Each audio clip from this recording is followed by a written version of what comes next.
आपका स्वागत है। मैं हूं आपके साथ शांतनु त्रिपाठी। समाजवादी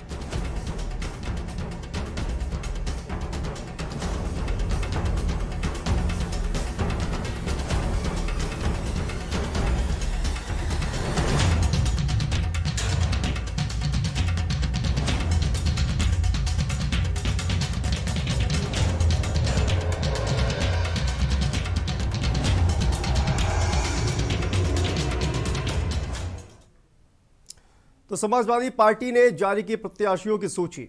सपा ने 3 बड़े प्रत्याशियों के नाम घोषित कर दिए हैं। सिरातू से पल्लवी पटेल को मिला टिकट। उप मुख्यमंत्री केशव मौर्य के खिलाफ चुनाव लड़ेंगी पल्लवी। सपा ने स्वामी प्रसाद मौर्य को फाजिल नगर से टिकट दिया। कुशीनगर के फाजिल नगर से मिला टिकट।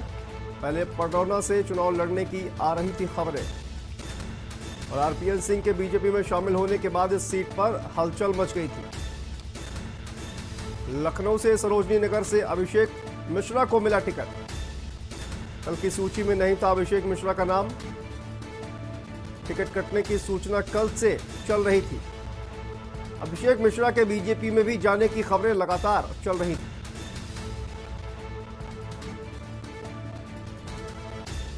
तो समाजवादी पार्टी ने भी प्रत्याशियों की घोषणा कर दी है। लखनऊ सरोजनी नगर से अभिषेक मिश्रा को टिकट मिला है और स्वामी प्रसाद मौर्य इनको भी टिकट दिया गया है फाजिल नगर से।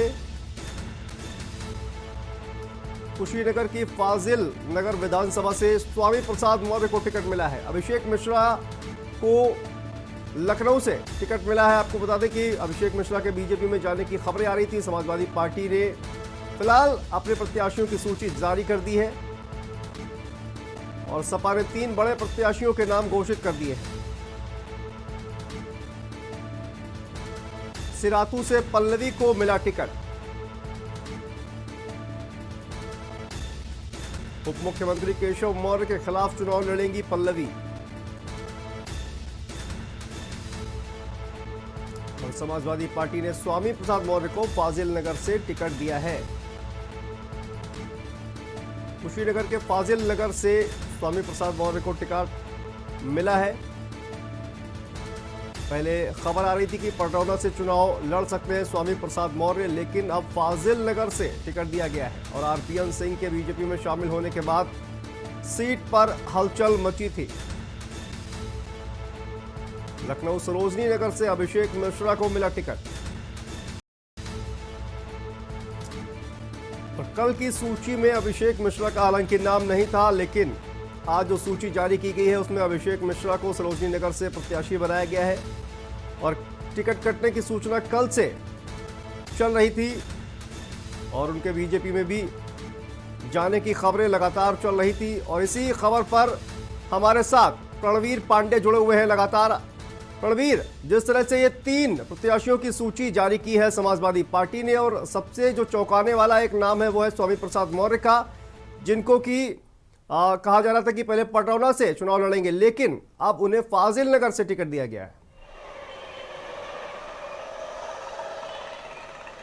निश्चित तौर पे ये जरूर कह सकते हैं कि ये भारतीय जनता पार्टी का मास्टर स्ट्रोक है और समाजवादी पार्टी कहीं ना कहीं अब बैकफुट पर होती हुई नजर आ रही है। अगर बात करें पहले प्रोफेसर अभिषेक मिश्रा, जो कि समाजवादी पार्टी में कद्दावर नेता थे, ब्राह्मण बड़े चेहरे थे, चूंकि इनको जब ब्राह्मणों को इकट्ठा करने का जिम्मेदारी दी गई थी तो उसमें अभिषेक मिश्रा, मनोज पांडे और माता प्रसाद पांडे सहित तमाम समाजवादी पार्टी के ऐसे वरिष्ठ नेता थे भारतीय जनता पार्टी के, जिन्होंने प्रबुद्ध वर्ग सम्मेलन किया और ब्राह्मणों को इकट्ठा करने का काम किया। वहीं लखनऊ के जो कद्दावर नेता थे अभिषेक मिश्रा का जैसे ही उत्तरी विधानसभा से नाम कटा, हालांकि उसमें भी ब्राह्मण कैंडिडेट दिया गया, लेकिन पूजा शुक्ला, जिनको समाजवादी पार्टी के कार्यकर्ता लगातार आरोप लगा रहे हैं कि पूजा शुक्ला का कोई भी कैरियर नहीं है, राजनीतिक कैरियर कोई भी नहीं है, अभिषेक मिश्रा का टिकट कटा है, तो कहीं ना कहीं उससे बहुत ज्यादा नाराजगी है। भारतीय जनता पार्टी में शामिल होने की शुभगाहट अभिषेक मिश्रा की शुरू हो गई थी। उसी डैमेज कंट्रोल करने के लिए समाजवादी पार्टी के मुखिया अखिलेश यादव ने सरोजनी नगर विधानसभा से अभिषेक मिश्रा को टिकट दिया है। हालांकि अब देखने वाली बात यह होगी कि लड़ाई कितनी कठिन हो रही है, कैसे इसमें लड़ रहे हैं, क्योंकि राजेश्वर सिंह जो पूर्व ईडी है उनको भारतीय जनता पार्टी ने वहां से टिकट दिया है।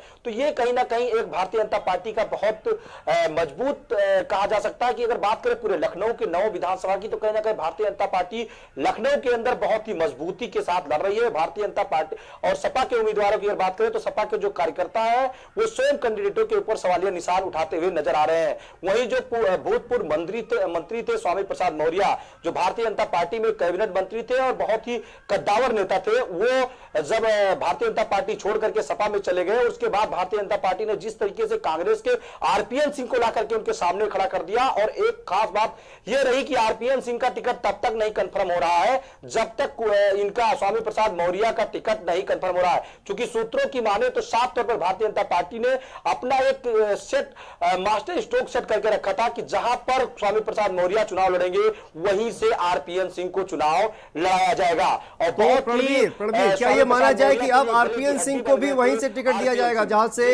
जहां से स्वामी प्रसाद मौर्य को टिकट दिया गया है? क्या अब ये समझा जाए कि आरपीएन सिंह को भी वहीं से टिकट दिया जाएगा?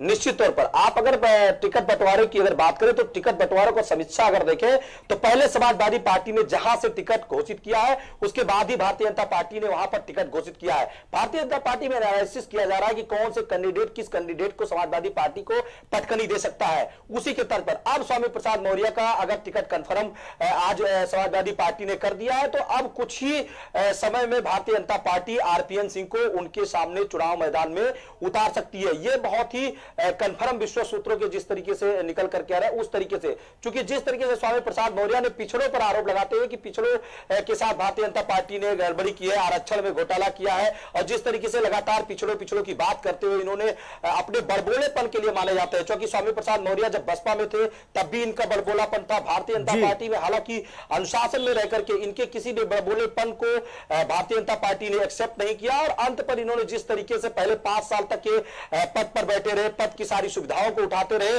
और जब आचार संहिता लागू हुई तो तुरंत इन्होंने। आप बने रहिए हमारे साथ इस पूरी खबर पर। देखिए जिस तरह से पिछड़ों की और दलितों की बात कहते हुए समाजवादी पार्टी में शामिल हुए थे, पडरौना से चुनाव लड़ रहे थे, तो सवाल यह उठता है कि क्या स्वामी प्रसाद मौर्य को अब उन्हीं पिछड़ों और दलितों पर, अपने वोटरों पर भरोसा नहीं रहा है, या फिर समाजवादी पार्टी को उन पर भरोसा नहीं है इसलिए उनकी जो सीट है वो बदल दी गई है? तो ये जो स्वामी प्रसाद मौर्य हैं इनका टिकट फिलहाल जो है फाजिल नगर से इनको टिकट दिया गया है। तो फिलहाल वक्त है छोटे से ब्रेक का, जल्द वापस लौटते हैं। आप देख रहे हैं की न्यूज, खबरों का सारथी।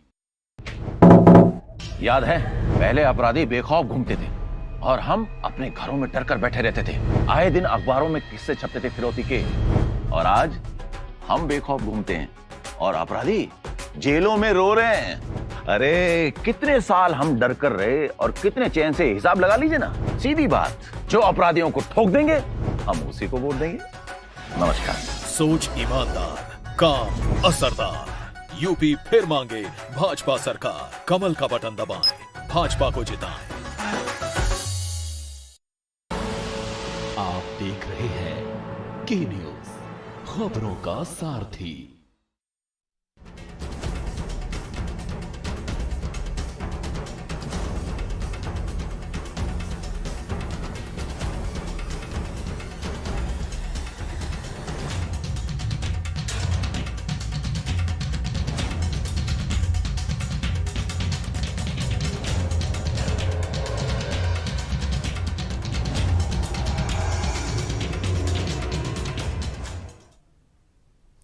तो ब्रेक के बाद एक बार फिर से आप सभी का स्वागत है।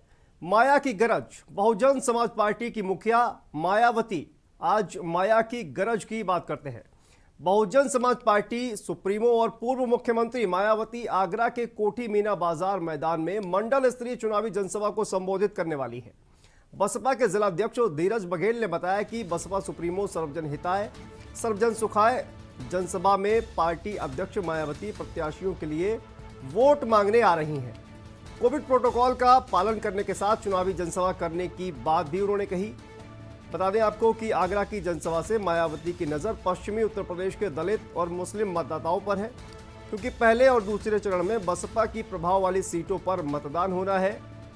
और इस सभा में आगरा मंडल के सभी 23 बसपा प्रत्याशी मौजूद हैं। और आपको बता दें कि आगरा को दलितों की राजधानी भी कहा जाता है। हालांकि पिछले विधानसभा चुनाव में बसपा आगरा जिले में एक भी सीट नहीं जीत पाई थी। पहले भी इस मैदान में मायावती रैली कर चुकी है। 2016 में मायावती ने इस मैदान पर ही रैली को संबोधित किया था।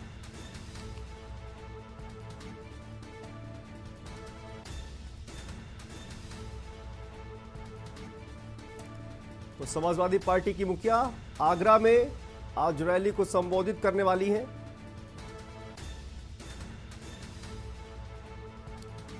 और सभी 23 प्रत्याशी जो है वो मौजूद रहेंगे मायावती की इस रैली में। निश्चित तौर पर इस जनसभा के माध्यम से पश्चिमी उत्तर प्रदेश की जो सीटें हैं उन पर कहीं ना कहीं मायावती की नजर। और आज आगरा में गरजने वाली हैं मायावती।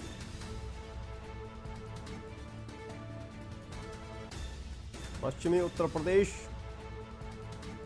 में मायावती की जो नजर है वो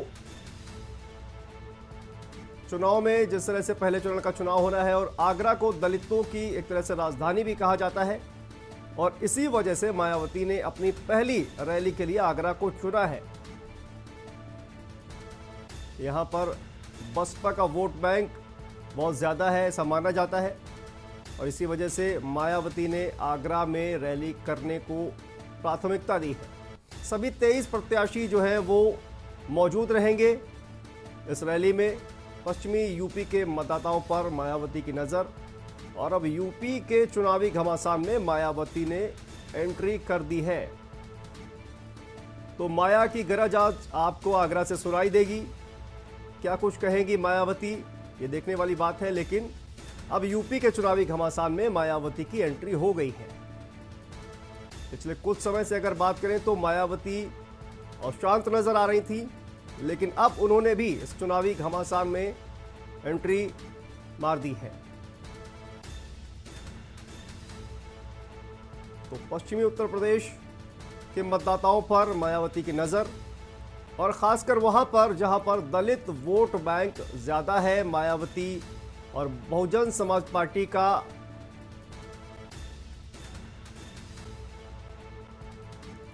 आगरा में खासकर जिस तरह से दलित वोट बैंक ज्यादा है।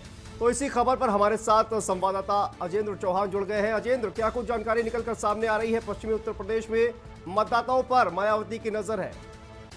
देखिए, हाँ बिल्कुल, जिस तरह से बसपा की मायावती आज चुनावी आगाज करेंगी, आगरा में पहली जनसभा करेंगी, और आगरा उनके लिए कहीं ना कहीं ये शुभ माना जाता है, क्योंकि अधिकतर उनकी जो जनसभाओं की शुरुआत होती है वो आगरा से होती है।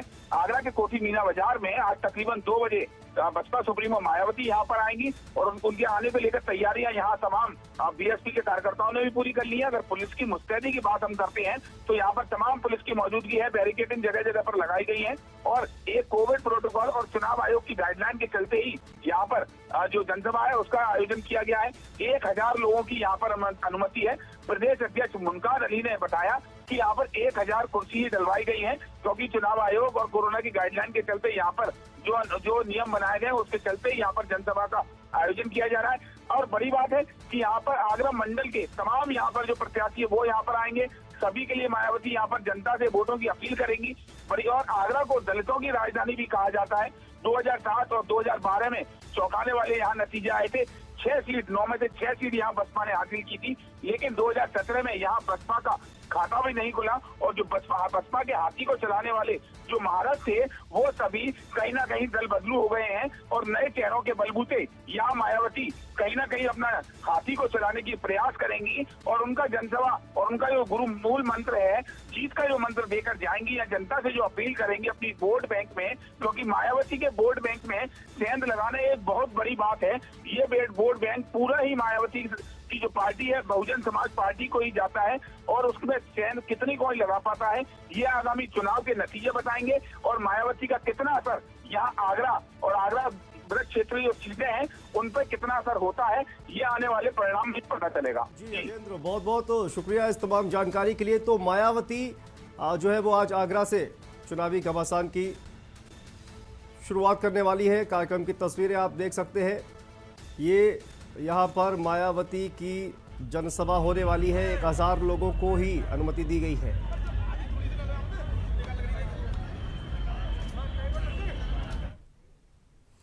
तो फिलहाल वक्त है छोटे से ब्रेक का, और ब्रेक के बाद बात करेंगे मंत्री पर गाज।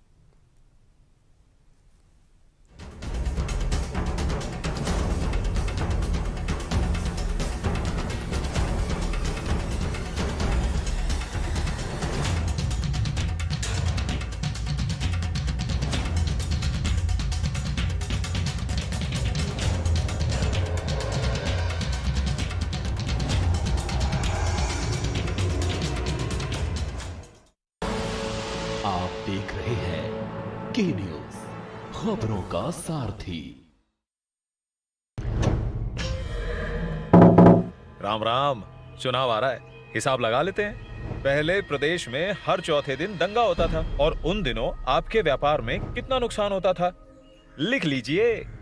और भाजपा सरकार में प्रदेश में 5 सालों में एक भी दंगा नहीं हुआ है। कितने व्यापार खुले, कितने बढ़े, हिसाब लगा लीजिए। और सुनिए, चाय पिएंगे, कड़क है, योगी जी जैसी। सोच ईमानदार, काम असरदार। यूपी फिर मांगे भाजपा सरकार। कमल का बटन दबाएं, भाजपा को जिताएं। खुदी को आजमाया है तो ये अंदाज आया है, खुदी को आजमाया है तो ये अंदाज आया है। तुम में भी मैं हूं, शुद्ध प्लस पान मसाला। आप देख रहे हैं के न्यूज, खबरों का सारथी।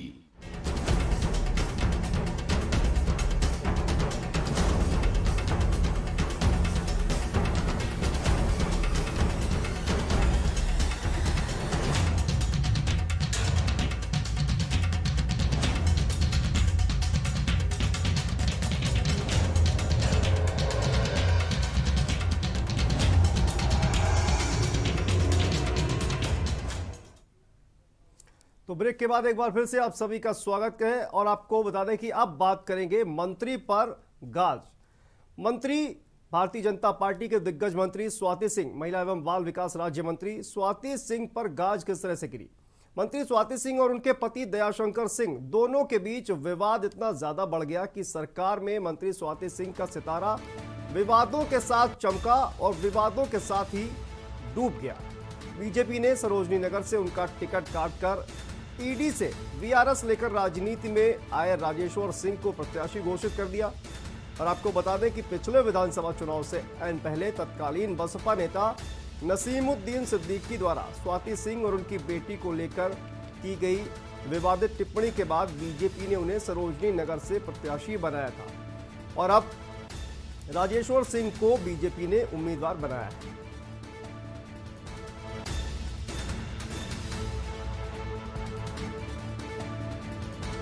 नहीं, मैंने कोई अनाउंसमेंट नहीं किया, पार्टी ने टिकट डिक्लेयर किया। पार्टी का बहुत बहुत आभार, बहुत बहुत धन्यवाद, और बहुत अच्छा लग रहा है। पार्टी की विचारधारा को हमें आगे लेके जाना है। भारतीय जनता पार्टी की विचारधारा ही देश का भविष्य, इसको हमें आगे और बढ़ाना है। आप आने वाले दिनों में किस तरह का कंट्रीब्यूशन देखते हैं अपने आप के लिए, क्योंकि एक अफसर रह चुके हैं यूपी में, पुलिस में भी रह चुके हैं, आपका परिवार भी पुलिस में है यूपी से, आपका किस तरह का कंट्रीब्यूशन आपको लगता है कि आने वाले दिनों में रहेगा? आने वाले दिनों में गवर्नेंस में माफियाओं के खिलाफ कार्रवाई योगी आदित्यनाथ जी बहुत अच्छी कर रहे हैं, उसमें उनका सहयोग देना है हमें, और संप्रदायवाद जो बढ़ रहा है उसको हमें कंट्रोल करना है। नहीं, बहुत अच्छी सूची आई है, और पार्टी ने बहुत सोच समझ करके बहुत अच्छे उम्मीदवारों को जो है चयन किया है। और मैं ये समझता हूँ कि पिछली बार हम लोग यहाँ पर 9 में से 8 सीटें जीते थे, इस बार 9 के 9 सीटें जीतेंगे। राजेश्वर सिंह जी एक बहुत बड़ा नाम है, वो ईडी में ज्वाइंट डायरेक्टर थे। वो हिंदुस्तान की बहुत बड़े बड़े घोटाले जो हुए, उस घोटाले को उजागर करने वाले वो व्यक्ति हैं, और उसकी उन्होंने जांच किया। बहुत सारे लोगों को आज जो है जो भ्रष्टाचारी थे आज जेल के अंदर हैं, तो उनका बहुत बड़ा इस देश में के प्रति उनका योगदान है और पार्टी ने आज उनको लखनऊ का उम्मीदवार बनाया है। तो स्वाति सिंह और उनके पति दयाशंकर सिंह के बीच पति पत्नी के झगड़े के बीच तीसरे को फायदा। स्वाति सिंह सरोजनी नगर से विधायक और मंत्री। दयाशंकर सिंह स्वाति सिंह के पति हैं, बीजेपी के प्रदेश उपाध्यक्ष प्रभारी बीजेपी ओबीसी मोर्चा। तो पति पत्नी के झगड़े के बीच तीसरे को फायदा हो गया। राजेश्वर सिंह को सरोजनी नगर से प्रत्याशी बनाया गया है।